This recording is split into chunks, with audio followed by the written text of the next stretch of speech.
আসসালামু আলাইকুম। আমি মোহাম্মদ মুতাসির মাহিন। আমি 2024-25 শিক্ষাবর্ষে জগন্নাথ বিশ্ববিদ্যালয়ের ডি ইউনিটে প্রথম স্থান অর্জন করেছি ব্যবসায় শিক্ষা বিভাগ থেকে। এবং একই সাথে আমি ঢাকা বিশ্ববিদ্যালয়ের কলা, আইন ও সামাজিক বিজ্ঞান অনুষদে ব্যবসায় শিক্ষা হতে 64তম স্থান অর্জন করেছি। এবং পাশাপাশি আমি ঢাকা বিশ্ববিদ্যালয়ের বিজ্ঞান ইউনিটে ব্যবসায় শিক্ষা হতে 28তম স্থান অর্জন করেছি। এবং আমি জাহাঙ্গীরনগর বিশ্ববিদ্যালয়ের সি ইউনিটে 6 নাম্বার শিফট থেকে ব্যবসায় শিক্ষা বিভাগ থেকে 33তম স্থান অর্জন করেছি।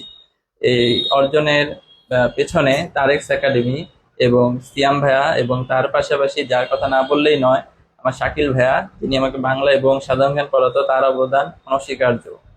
তারেক্স একাডেমির শীট, মডেল টেস্ট ও সাজেশন আমাকে অনেক উপকৃত করেছে। আমি যদি একজন পাবলিকান হতে পারি, তোমরা কেন নাও?